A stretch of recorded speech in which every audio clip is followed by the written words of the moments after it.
Hi Keith, welcome to Inspiring Northeast TV. Hopefully these interviews will help a young person somewhere to do something great in the Northeast. So you've been running highlights for a long time now, a PR company. So can you tell us what you do and how you help people in the Northeast? Basically, what I do, Helen, isn't rocket science. What I do is I write stories. I get the very best photography to go with the stories, and then using a big bank of contacts in the media, I send those stories and photographs off and hope that they come back either in a newspaper, a magazine, a radio, or a TV article. So that's it. It's not rocket science, but it has been built up over a number of years. And the key sort of thing is you have to be able to write properly. You have to get on with people, and you also have to have that contact with the media as well. So put them all together, and it's not a job. It's a bit of fun, and that's what I love about my job: meeting different people every day from different walks of life, and helping them by getting them more exposure in the media. That's great. And what sort of stories can they range from? I don't know. Yeah, well, it's whatever news stories are out there. My preference are human interest stories about the people. Why is that person doing something? Why are they successful?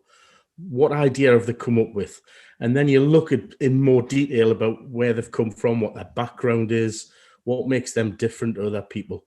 That's the sort of story I really like. But of course, there's other stories as well, like a business that's just getting a new building, perhaps a new location, or taking on more staff, or anything like that. That's newsworthy. But the ones I like to get my teeth into are the ones about people. Oh, excellent. Great. So what have been the highlights? I know your business is called Highlights.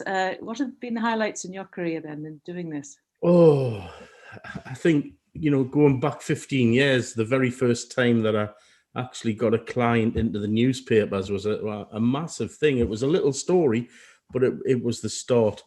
Right up to now, where you're helping bigger businesses, but I'm still helping the little new start businesses as well. And that's a really good thing to be able to do. It's great when I get a phone call from a client who says, "Oh, that's brilliant. I've just seen that in the newspaper, or I've just heard myself on the radio." It's there's so many highlights as far as working with people are concerned, but from a personal point of view as well, I get to work with some fantastic organizations and events. Like yourself, I'm very much into music. So over the past few years, I've been working with music festivals, doing their PR, and actually being able to meet the bands that I grew up with and actually working with them has been absolutely fantastic. Like I say, it's not like going to work; it's like going to a concert, but meeting the guys, and likewise, not just like rock concerts. I work with a charity called Sunday for Sammy, and they do a massive show every 2 years at the arena. So I'm backstage helping coordinate the media back there, but also working with people that you see on the telly all the time, and it's really good fun. It's great. You must have met some really famous people. Yeah, I mean, from the Sunday for Sammy stable, the people who were in Off We to Saint Pet, it's quite bizarre, really, because backstage it's like one big family. So I was sitting eating me dinner, and Christopher Fairbank from Off We to Saint Pet, who played Moxie, can I sit here next to you? Yeah, of course. Pull a seat, and then 2 minutes later, Kevin Waitley, Tim Healy, they all turned up on the same table and we're just chatting, and it was just fab. So for a fan like that to get access to people, but you still got to be aware that you're working. You're not there as a fan. You're there to work, and that mutual respect, I hope, is there. Excellent. So how did you get into this line of work? I mean, how did it? Well, this is something I don't tell everybody, but I think it's quite important for your audience that I'm talking to now. When I was at school, I failed my English. What we had then was O-level qualification, and people laugh now when they say, "How can you fail at O level, but your business is writing?" And I think it's because back then, as a teenager, I let my sort of like academic things slip because I found punk rock, which is still the love of my life, and I found girls as well. So you just had to. But the moral of the story is, if you work hard, you get it back. I retook my exams, and I went from being like the villain of the school because my teacher was so disappointed in me to being a hero again. And I started a career at 18-year-old in the gas industry. Give me a spanner, I wouldn't have a clue.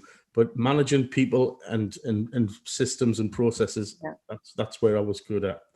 And over the 20 odd years that I worked in the gas industry, I was given opportunities, and I took those opportunities. It would have been so easy just to stay in the one department and become an expert in what I was doing.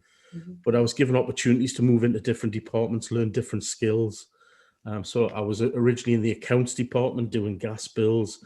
I was moved to transport, warehousing, and then eventually I became the manager of a 24/7 emergency call center, huge call center, taking calls from most of the country for gas emergencies. And I loved that job. And that also gave me opportunities to promote the call center with local schools, with people with disabilities, ethnic minority groups, and all of these projects I was working on, they got PR in the newspapers and TV. Yeah. And I was even lucky enough to go to America to study the relationship between schools and businesses. And I came back and I helped to bring in the UK's first paid work experience program for young people. And that just got amazing amounts of PR. And eventually the PR team within the gas industry said, "Do you not fancy working for us?" And that's what happened. I went on a temporary secondment for 2 months, ended up being with them for nearly 3 years. And they learned me things like how to stand in front of the TV camera if there'd been explosions or fatalities, and explain the situations, crisis management. They learned me how to work with people who were donating money to charities, and how to write press releases, how to set up a photograph so that it looks good for the press, all sorts of real skills that I'd never, ever had before. But like a lot of good things, came to an end, and I left the gas industry because my job was going down south and it wasn't the right time for me to go down there. And to cut a long story short, about a year after that, I formed Highlights PR, and never really looked back. It's had its ups and downs. When you work for yourself, you have to go out there and find the work. You have to make sure that you're good at what you're doing, otherwise you won't get any more work. And you have to be honest with people. If I don't think I can get a story into the newspapers or TV or media, I tell people for two reasons. A, they're paying me money for that. And the other reason is, if I just write a story and it doesn't go anywhere, that's my reputation that's at stake. And reputation is really important in business. So you have to be honest and help your customers and give them like an awareness of what their expectations should be, really. So you've touched upon those skills. I'm thinking, for a young person, what essential skills must a young person have to be successful like yourself? I think you have to certainly be able to write, or at least learn how to write in a particular style. The style I write in is very much anybody can understand it. There's no big fancy words, because it's all about getting that message communicated effectively. So no big fancy words. You don't need that. The other important thing I would suggest that someone wanting to go into the PR world is the ability to talk to people and ask questions. Find out more about that person. It's not just about a basic story. For example, we've just taken on new staff. It's why have you taken on new staff? Where have you come from? What was your background? So you've got to ask probing questions so that you get the very best story for your client and for the media as well. Excellent, thank you. That's fantastic. So thinking about the Northeast and thinking about COVID and unemployment and everything and jobs, and how can we help businesses grow in the Northeast and really, take pride in what we have, maybe attract tourism, maybe, just to bring money into the Northeast? What can we do to help? We've got a fantastic place here. I mean, you look at the coastline, the countryside, the cities, everything. It's got everything going for it. And to answer your question, we just need to shout more about it. Mhm. We just need to let people know we're here. Yeah. Too many different, facets of industry and business and life are centered on London. Mhm. Do you take the music industry, for example? You hear bands saying, "Oh, we'll get nothing up here. We've got to go down to London." That's not the case at all. If they just promote themselves and get the very best PR they can, people will come to them. We've got some great organisations for music in the Northeast as well, with Sage and the university. Everything like that. Yeah, there's a lot of things happening, but Yeah. they have to shout out about it. They have to let people know they're there. Yeah. You don't need to go to London, but I very much love the area. I wouldn't move out of the area. I've already proved that once when I had the opportunity to move with my job, as I explained before, and I didn't. And Highlights PR is very much a northeast based business, based in Northumberland and on the River Tyne in Newcastle too. So if you were a young person and they wanted a career in helping the Northeast grow and the organisations grow, what advice would you give them if they were starting up a business? If they were going to start up a business, do something that they're good at. Do something because they've got a head start then.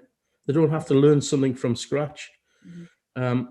During COVID, I've seen so many examples of businesses that have thought that they were going to go basically fail, but they've turned it around because they've done something different.